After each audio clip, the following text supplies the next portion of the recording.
大家好啊！今次想講下一支袖珍手槍，呢支咧係 AW 近期出嘅 V10，雖然叫得 V10啦，咁但係 AW 咧就冇買任何拉繩嘅，所以咧你就見唔到支槍有任何 marking，但係咧佢哋就做足晒真槍 V10嘅所有外觀噶啦。咁應該可以再講啦。咁呢一支槍嘅型號咧就叫 NE1001，咁另外有隻黑色嘅叫1002，咁呢啲外號嘅嘢就亂吹嘅啫，冇乜所謂啦。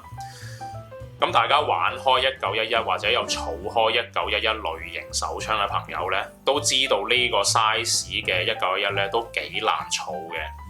以前咧馬路易係有出過一支袖珍嘅1911叫 Detonics 嘅，係啦，我知係全膠身啦。咁有啲副廠咧就用嗰個核心就出咗啲 V10同埋曲尺 Defender 嘅金屬 kit， 但係都幾難買到，同埋就算買到都幾貴嘅。咁所以咧唔係太多人會玩呢一個型號嘅手槍。另外有個好主要嘅原因咧就係隻彈夾咧係比較短嘅，所以咧基本上係冇廠有出過一支手槍連埋一個短嘅彈夾。咁啊，就算到而家咧，都有啲廠會再翻出 V10或者 Defender 咁嘅型號嘅金屬 kit，俾馬路易個 base Detonics 咁樣啦。但係咧都係非常之貴嘅。咁到而家咧 ，AW 出咗支價廉物美，而且係全金屬，外觀咧亦都做得8-9成似嘅 V10咧。對於我哋呢啲玩唔到太貴版本金屬 kit 嘅朋友咧，就非常之咁開心啦。咁 V10咧其實係一支袖珍版本嘅1911嚟嘅啫，佢所有嘅結構外觀咧都同一支1911係差唔多嘅，係唯獨是只不過做短咗個槍嘴同埋做短咗個 grip 嘅啫。咁我攞另一支做對比啦。嗱，呢支係一支 full size 嘅 MEU 嚟嘅，咁你見到啦，個 grip 係明顯短咗啦。另外最緊要咧就係個槍嘴，亦都短好多嘅。嗱，你見到 full size 嘅 MEU 咧，基本上係5至5.5寸啦，但係咧 V10 就只不過係3.8寸嘅啫。咁點解做到咁細支咧？咁我睇過一啲文章就係話俾一啲警察去做一啲容易攜帶嘅手槍啦，尤其是便衣警察啦。另外咧就係一啲民用嘅智慧型手槍，咁我擺喺個袋度啊，或者係放喺背囊度啊，咁容易自衛啦。你知美國嗰啲係好中意帶槍出街噶嘛？咁另外咧，佢咁細支手槍，但係佢都係打.45口徑嘅，所以非常之咁大威力嘅。所以你真係唔好睇少一支咁細嘅手槍，係啊，俾佢打中都唔嘢少。咁軍用咧，呢一支槍就應該冇乜噶啦。咁所以咧呢一支槍咧就基本上係民用比較多嘅。咁 V10咧個出產年份係大概97至99年啦，咁佢03至04年咧已經停咗產㗎啦。咁所以咧就算玩真槍嘅話咧，都好難儲到呢一支手槍嘅。咁呢一支咧都幾珍貴嘅，係啦。如果想儲嘅話，更何況係玩具槍啦。好啦，咁呢啲就少少嘅歷史啫。咁呢支嘢本身都冇乜歷史㗎啦，因為佢都唔係 for 軍用，又唔係話有啲咩特別出名嘅嘢做過咁樣啦。咁呢一支槍咧已經係跟足晒真槍 V10 嘅外觀嚟做㗎啦。咁對於我嚟講應該做到8-9成似啦。佢都有 MEU 一樣嘅，有3個窿嘅出架啦。另外就係一個 thumb safety 啦。咁但係得一邊嘅啫，呢邊就冇嘅。我亦都研究過咧，真槍個 thumb safety 應該係長啲嗰一種，係啦，即係 MEU 用嗰種啦。呢一種係1911A1。早期型嗰種短啲嘅，係啦，咁我呢個冇考究，因為我兩個版本都見過，但係上網睇圖片就大多數都係長啲嗰一種。咁啊，到 grip 啦，呢一隻 grip 咧都比較少見嘅，尤其是喺玩具槍嚟講，因為真槍 V10咧佢用嘅 grip 咧係呢一種包到實晒，因為原本佢個 grip 應該就幼啲嘅，咁啊呢個就俾埋啲手指位你，咁你就易揸啲啦。咁真槍呢一個 grip 咧就係 H 字頭，好似叫 Hogue 嘅 HOGUE。咁我亦都上網抄過咧，都幾難揾到真品嘅。咁如果玩住先玩假嘅咧，咁呢一隻都接受到嘅，因為都幾好揸手，同埋咧真係好難喺玩具槍嘅市場咧揾到呢一種 grip 噶啦。咁另外啦，呢一個虎口 safety 都有噶啦，咁呢啲1911通常都做咗噶啦。咁另外咧有個特別嘅位置就係呢度。咁點解叫 V10 呢？咁就係因為佢呢度上面有個排氣口嘅啫。咁佢有10個窿，所以佢叫 V10 啦。咁個 V 字應該係解 ventilation 啩，真係唔係好知啊，呢個冇乜考究啦。咁到呢邊啦，都係一樣一啲 standard MEU 或者1911見到嘅配置嚟嘅啫，咁就冇乜特別嘅。咁都有個幾得意嘅地方呢，就係佢係冇 bushing 嘅，佢係槍管下邊就係個 spring guide 個頂，咁就冇其他嘢噶啦。咁你拆槍係唔使好似 MEU 咁樣插埋上邊呢個 bushing 嘅，就因為可能佢太細支啦，所以佢做唔到。另外呢，咁我睇一睇個 size 先啦。佢個 guide rod 咧係好短，所以咧佢就唔會頂到佢槍嘴呢個位噶啦，咁就直接喺裏邊。咁所以咧，如果我彈翻 style 嘅時候咧，呢度有個窿，就直接個 guide rod 就會突出嚟嘅，係啦。咁啊同普通 MEU 有啲唔同啦。咁去到後邊呢一個 hammer 位咧，都係同普通 MEU 差唔多。咁呢個就肥少少啦，咁咪差唔多嘅啫。我諗就算你想換都應該容易換嘅呢一種，因為個結構應該差唔多嘅啫。咁呢支槍咧就只不過係打3.8寸嘅內管嘅啫。咁你話準唔準咧，就見仁見智啦。咁 OK 嘅，我見過上網一啲 review 都佢個準程度都 OK 冇問題嘅。嗱，呢支槍個外觀咧大概就係咁多嘅啫。咁再仔細啲嘅對比咧，咁就因為我未有太多時間做 research，所以我唔知佢有冇啲咩地方冇做。咁呢支槍咧最主要咧，我就係做咗一啲槍身嘅 marking 啦。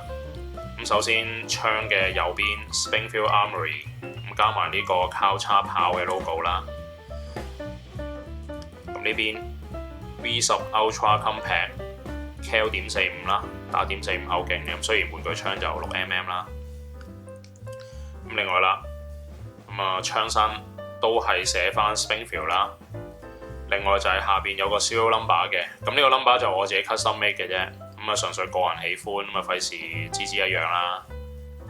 咁另外仲有一個重點，就係呢個槍管嘅 marking， 亦都我個人認為係成支槍最靚嘅 detail 之一嚟嘅。咁佢咧就寫翻話呢個係一個跳殼位，咁啊小心啲啦，同埋叫你哋睇 menu 咁樣啦。因為呢一支嘢咧應該有部分係 for 民用 marking 嘅，所以咧佢喺個槍身做呢啲 marking 咧，咁係合理嘅。咁啊，費事啲人唔小心咁啊投訴又成又整傷自己咁啦。咁呢啲 marking 咧，我就揾 CLW 嗰邊做嘅。咁佢近排喺 YouTube share 嗰條片嗰幾支 V10咧，銀色嗰支就係我嘅。佢咁啱得咁巧，講嗰日 share 完支 V10之後咧，我就嗰晚就想揾佢哋做 marking。其實我自己就畫埋啲圖噶啦已經，咁但係佢哋都原來自己有埋呢啲線圖，咁所以我就直頭唔使俾啲圖佢哋啦。咁亦都做得非常之靚嘅，我覺得。咁另外咧，佢哋順便都幫我咧喺個 style 度做咗少少打磨。原本我自己都想做噶啦，咁但係佢呢個位都幫我做埋，咁幾好啦，都幾靚。兩邊呢度都做咗。咁呢啲位係 keep 翻原本，所以有啲啞色嘅，亦都係支槍原本嘅顏色嚟嘅，咁就啞啞地色。咁呢度就突然間呢度就擰咗，係啦，我覺得幾靚嘅呢個 detail。同埋啲 marking 都落翻少少嘅黑色，咁啊再現眼啲。因為始終做唔到真槍嗰啲咁深嘅效果嘅，除非 CNC 做落去嘅啫。咁如果你齋用 laser cut 做 marking 咧，基本上就好難做到咁靚噶啦。咁我覺得呢一個位已經盡噶啦，我覺得已經係最靚噶啦。咁到呢個炮呢個 logo咧，我近排上網都見到有啲師兄係用咗呢一支槍做 base 去做咗個 logo， 但係咧個 logo 佢係做錯咗嘅，坦白講。因為咧呢一支槍個 logo 咧應該係落翻佢1974年或者1994年個 trademark 嘅，係啦。咁呢個其實我都係我畫圖嗰陣時先發現嘅。原本我都上網揾個 Springfield 個炮呢一個 logo 咧，佢係有幾個 version 嘅。最舊嗰隻咧，即係佢1794年，即係佢開公司嗰陣時個 logo 咧，嗰個 logo 咧就唔啱擺呢支槍嘅。而我上網睇到嗰位師兄就係用咗嗰個 logo 去做，咁所以咧就有啲美中不足啦。咁如果你唔係太介意嘅話咧 ，OK 嘅。但係咧，如果你真係想原汁原味咧，就千祈唔好做錯 logo 啦。咁就真係要嘥啲心機去揾翻一個啱嘅 logo，或者係自己畫一個啦。咁呢一啲 laser cut 嘅 marking 咧，都要分開幾個平面去做嘅，咁所以都幾難。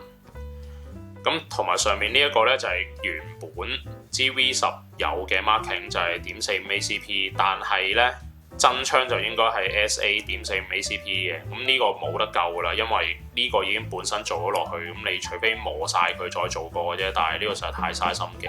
另外講下隻夾啦，咁隻夾咧亦都係配翻呢一隻槍嘅 size 咧係比較短啲嘅。以前馬記咧都有出過 Detonics 嘅短夾，咁但係而家都幾難揾嘅。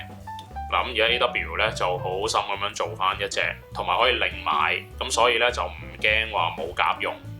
因為以前咧如果要打呢一隻咁短嘅槍咧，要逼住都係買隻長少少嘅191夾，咁啊唔靚仔，因為突咗少少出嚟嘅。咁而家就唔使驚啦，咁啊直接可以對翻落去啦。咁啊啱啱好 size，仲可以另外買。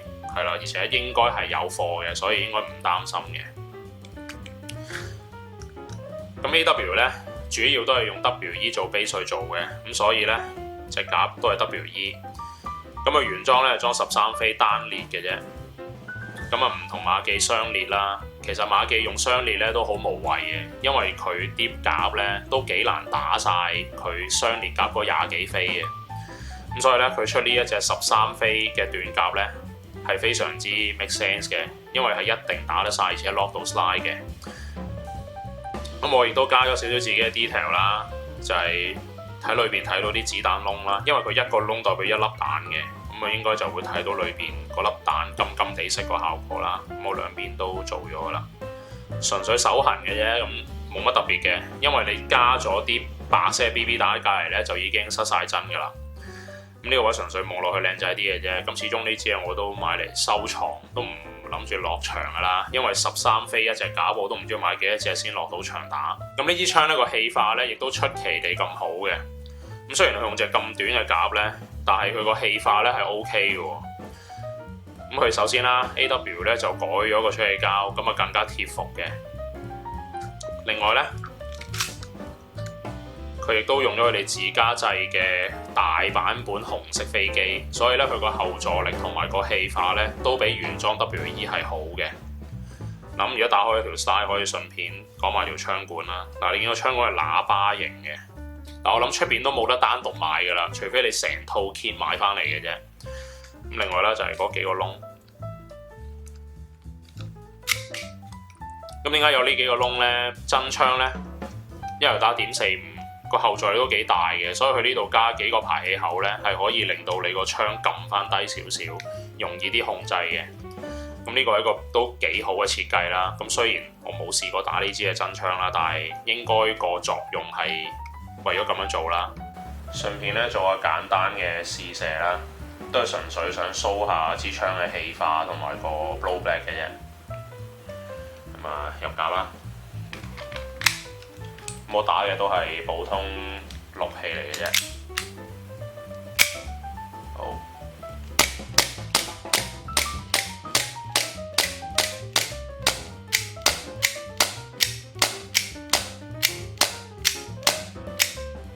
嗱個氣化都唔錯嘅，至少都仲落到 slide 啦。而家10零度。咁啊頭先條片可能啲 marking show 得唔係好清楚，咁我俾大家睇多次啦。Springfield Armory 啦，下身呢個 marking 啦，槍管，呢邊9.45 Ultra Compact。咁總括嚟講咧，呢一支槍如果大家係1911嘅 fans 咧，係絕對需要入手嘅，因為以前出嘅 V10同埋 Defender kit 咧實在太貴嘅。根本上咧買一個 kit 咧就等於可以買多幾支手槍翻嚟玩噶啦。咁而家咧呢一支槍只不過1K 都唔使，咁就算你好心機加埋 marking 咧，都係加多少少錢。咁啊絕對係抵玩之作嚟嘅近排。咁另外性能方面咧，佢係出奇地咁好，咁佢咁短嘅夾都可以推得喐個 slide，而且咧係打得晒同埋 lock 到 slide。就算馬嘅1911咧，都未必成日做到嘅 Lockstar 呢樣嘢。咁我覺得就非常之接受啦，呢樣嘢已經。何況啦，呢支嘢本身真係為咗收藏先至會買嘅啫。咁你唔會有買呢支槍諗住落場打㗎啦。咁就算你真係攞落場打都 OK 嘅，因為呢支嘢都 OK 嘅，性能完全冇問題嘅。咁啊，大家見仁見智啦。如果大家真係對呢一啲咁就真嘅手槍有興趣嘅話，好多謝。